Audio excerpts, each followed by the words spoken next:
खालिद साहब, जिस रफ्तार से ईरान और अमेरिका के दरमियान कशीदगी बढ़ रही है, क्या आपके ख्याल में ये जंग सिर्फ खलीज तक महदूद रहेगी या it can escalate into a full scale global confrontation? क्योंकि अब बरतानिया भी इसमें तकरीबन सहूलतकारी की हद तक तो शामिल हो चुका है। जी बहुत शुक्रिया शाजिया, आपने इनवाइट किया। देखिए, ऑलमोस्ट रीजनलाइज तो हो चुकी है ये जंग। आयतुल्ला खामनाई ने शहादत से पहले कहा था कि ये जंग हमारे दरमियान नहीं रहेगी, रीजनलाइज हो जाएगी। अब रीजनलाइज कुछ ईरान की वजह से हो रही है, कुछ अमेरिका ऐसे लोगों को और ऐसे पार्टनर्स को इंक्लूड करता आ रहा है कि वो वनरेबिलिटी हो जाती। देखिए, बुनियादी तौर पर अमेरिका जितना अपने आप को डाइवर्सिफाई कर रहा है अपनी सपोर्ट लेने के चक्कर में, चाहे वो मिलिट्री हो चाहे इकोनॉमिकल हो, उतना ही ज्यादा ईरान को लेजिटिमेसी भी तो दे रहा है। ईरान को ये क्लियर है कि जितनी जगह पर से हमले हो रहे हैं वो ऑलमोस्ट ईरान के लिए तमाम लेजिटिमेट टारगेट हैं। ऑल्दो अभी तक उन्होंने जितने नेबरिंग मुल्क हैं उसमें ईरान ने रिस्ट्रेन किया है, सिंबॉलिक स्ट्राइक्स की हैं, फोकस शायद की हैं जहां जहां अमेरिकन इंटरेस्ट है। लेकिन ये भी फैक्ट हमें देखना पड़ेगा कि ये ईरान के लिए और अमेरिका के लिए, दोनों के लिए वॉर ऑब्जेक्टिव बिल्कुल डिफरेंट है। अमेरिका ने एक हेजमनी कायम करनी है, अमेरिका ने कंट्रोल कायम करना है, अमेरिका चाहेगा रजीम चेंज हो जाए, अमेरिका चाहेगा हमारी पसंद की हुकूमत आ जाए। ईरान ने सिर्फ एक चीज करनी है, survive.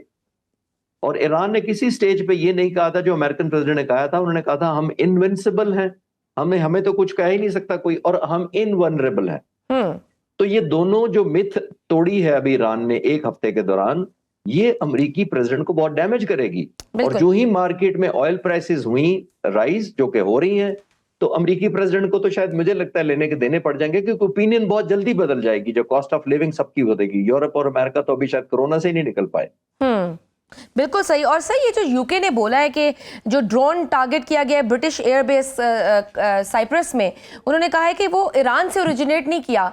Who else is playing in this playing field? कौन मिस कर रहा है? देखिए, यमन ने अनदर ऑप्शन है, और दूसरा जो है बहरी बेड़े, इन्होंने तो समंदर में खड़े करके समझा था कि हमने सारा ईरान को कैप्चर कर लिया है। बट मेरा पॉसिबल एक एनालिसिस ये है कि इन्होंने जो कमर्शियल या semi military warships deploy already किए होंगे लॉन्ग द समंदरों के अंदर, रेड सी से भी आगे शायद, और वो पॉसिबली वहां से ये लॉन्च हो सकते हैं। और ये आने वाले वक्त बताएंगे कि इन्होंने और शायद क्या सरप्राइजेस रखे हुए हैं। वो ठीक कह रहे हैं कि वहां से साइप्रस तक पहुंचना बड़ा मुश्किल है, लेकिन मुझे लगता है कि ये समंदर का जो प्लेटफॉर्म है कुछ जहाजों को वहां से यूज करते हैं।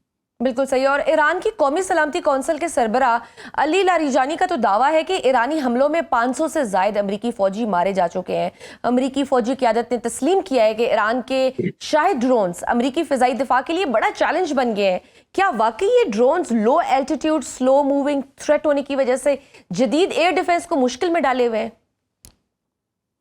शजिया, इनका जो साइज है ना, जो हुजम होता है वो बहुत छोटा होता है, नंबर वन, एक बात है। और ये सैकड़ों की तादाद में फायर किए जा सकते हैं और किए जा रहे हैं। और हार्डली इसकी प्राइस मेरा ख्याल है $10,000 है। जो इसको इंटरसेप्ट करने के लिए मिसाइल लॉन्च किया जा रहा है, मोस्टली पैट्रियट लॉन्च किया जा रहा है, उसकी कीमत है एक मिसाइल की $4 मिलियन। तो आप कंपैरिजन कर लें कि उनको तो समझ नहीं आ रही कि अब ड्रोन तो ड्रोन है, जाहिर है आप ये नहीं कह सकते कि इसको हम इंटरसेप्ट नहीं करेंगे। अभी जो दुबई में और यूएई में इन्होंने जो ड्रोन फायर किए थे, वो शायद ड्रोन किए थे, वो हार्डली चंद टारगेट तक पहुंचे थे ईरानी पॉइंट ऑफ व्यू से। चंद होटलों में फायर किए, कुछ एयरपोर्ट पे एक फायर किया। बिल्कुल उनका मतलब ईरानियों का ये नहीं था कि हमने एयरपोर्ट तबाह कर देना है। उन्होंने तो जो पैनिक मचानी थी, जो हरासमेंट क्रिएट करनी, वो तो हो चुकी है। एक दो मिसाइल गिरने से भी जो ड्रोन उन्होंने गिराए हैं। तो ईरान का मकसद कोई डिस्ट्रक्शन नहीं है। ईरान ने सिर्फ दो काम करने हैं इन तमाम मुल्कों पर जो डायरेक्ट या इनडायरेक्ट सपोर्ट कर रहे हैं या फैसिलिटेट कर रहे हैं, उनके लिए एक प्राइस बढ़ानी है, प्रोहिबिटिव कॉस्ट बढ़ानी है उन मुल्कों के लिए। अमेरिका भी शामिल है जिसके अंदर पैट्रियट शामिल है जो फायर कर रहे हैं, इजराइल भी शामिल है जो सैकड़ों की तादाद में मिसाइल फायर करके इस तरह के जो बैलिस्टिक और क्रूज मिसाइल को इंटरसेप्ट करने की कोशिश कर रहे हैं। एक उन्होंने बुनियादी तौर पर प्रोहिबिटिव कॉस्ट बढ़ानी है, और दूसरा क्या करना है, सर्वाइव करना है खुद। अगर वो सर्वाइव कर गए, जितना वो ज्यादा सर्वाइव करेंगे, पूरी दुनिया को अमेरिका और इजराइल उतने ही कमजोर नजर आना शुरू हो जाएंगे। और मैं विजुलाइज कर पा रहा हूं कि जंग बंद हुई, अब जिस नोट पर मर्जी हो जाए, एक हफ्ता जो निकल गया है, मुझे लगता है ये जंग के बाद वो ईरान डिफरेंट तरीके से अपनी पोजीशन रीगेन कर चुका होगा और अमेरिका और इजराइल की वो मिथ और वो जोम नहीं रहेगा जंग और के बाद। दूसरा ये कि अमेरिका की जानिब से 500 तो नहीं मगर 6 से ज्यादा मरने की तस्दीक की गई है। अमेरिकी अवाम अपने फौजियों को लेकर काफी हसास कौम है। अब अमेरिका के अंदर से उनकी कांग्रेस और साबका एहलकार भी ट्रंप पर सख्त तनकीद कर रहे हैं, कोई इसराइल की जंग नहीं लड़ना चाहता। क्या ट्रंप मिड टर्म इलेक्शन के हवाले से अपनी पोजीशन खतरे में डाल रहे हैं? क्या मुमकिन है कि ट्रंप टर्म पूरी कर ना पाए? जी देखिए, प्रेडिक्शन तो नहीं, बट हालात जो हैं वो उनकी फेवर में अब तक तो नहीं है। जो आज हम बात कर रहे हैं तो दो वजह से नहीं है बुनियादी तौर पर। एक बुनियादी वजह ये है कि जो उन्होंने इनविंसिबल अपने आप को कहा और अब कहा जी हम इनवनरेबल हैं, हम तो, ये उन्होंने अपने बारे में कहा, वो तो नजर नहीं आ रहा। पहली बात तो ये उन्होंने ऐसा समझा था कि हम अटैक करेंगे। अब वो खुद कह रहे हैं कि हमने 49 जो लीडर्स को शहीद किया पहले दिन। उनका ख्याल ये था कि ईरानी लोग दौड़े आएंगे, वाने सदर पर कब्जा कर लेंगे, अदालतों में घुस जाएंगे। कुछ भी नहीं हुआ। तो पहला तो फ्लॉप ये हुआ।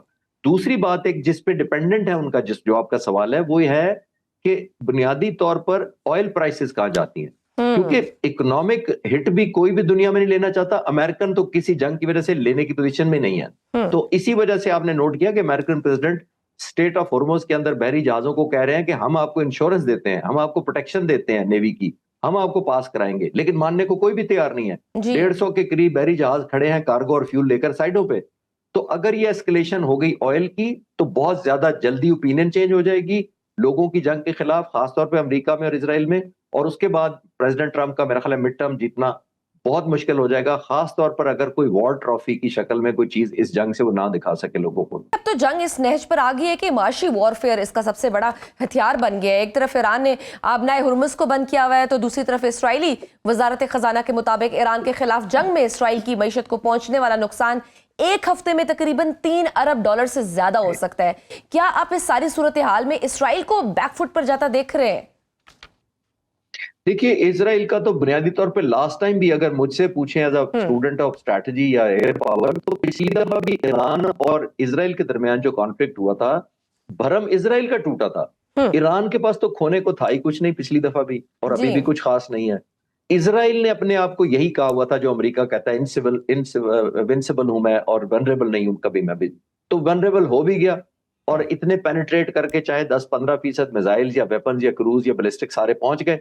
उन्होंने बड़ी स्ट्रेटेजिक टारगेट पे हमला किया। उन्होंने उनके मुसाद हेडक्वार्टर को टारगेट कर दिया था पिछली दफा। उन्होंने आइजर वाइसमैन जो है स्टेट इंस्टीट्यूट है उसको टारगेट किया था। बंकर्स में सारे सोए डिप्लोमेट्स भी। तो उन्होंने पहला राउंड तो पिछली दफा भी एक प्लस करके छोड़ा था। फिर अमेरिका को B-52 बुलाने पड़े अपने, ताकि इजराइल की सपोर्ट में, ताकि सीज फायर हो सके।